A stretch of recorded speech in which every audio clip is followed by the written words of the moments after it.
Ready, Akeelia? Okay. Mathematics, 100. Go ahead, go again. Science, 100. Social studies, 100.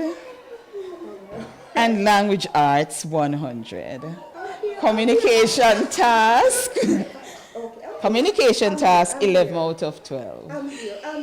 Oh. I'm here. And which school did you choose? And that's where you're going to go, Akeelia. Tears of joy flowed freely as head girl Akeelia Haffenden of GROWTOWN Primary in Manchester received her GSAT results.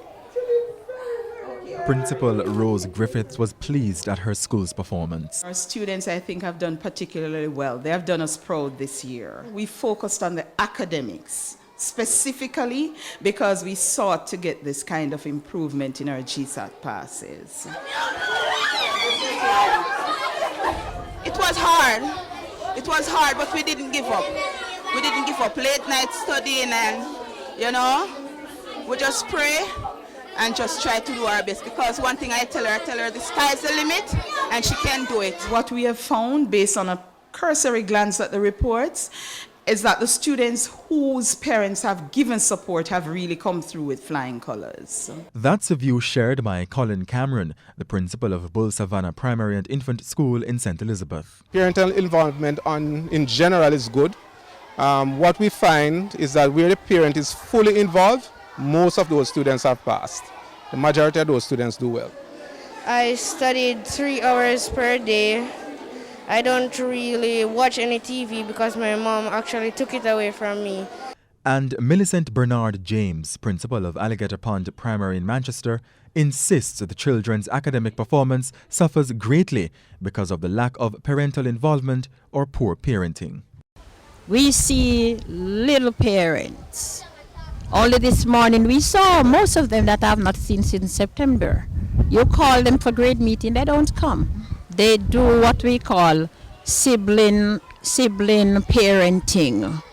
And this is affecting most of the children. They have to get up and do chores in the mornings. I have to wash our cookies. So it is definitely impacting negatively on the children at Alligator Pond.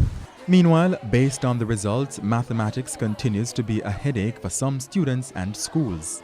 Well, mathematics was where we saw the greatest fall. We saw improvements in social studies and science, right? But math was really the concern. Communication tasks generally was good. Being here at grade 6, I can't say, because when I get them, I always have that problem. I don't know if that they don't like maths or whatever. They have not gotten the basic skills in the lower classes. I don't know, but there's a problem. And some will tell you that they don't like maths. Some school administrators make it clear that it's never an easy job to get 11 and 12-year-olds prepared for an important exam such as GSAT.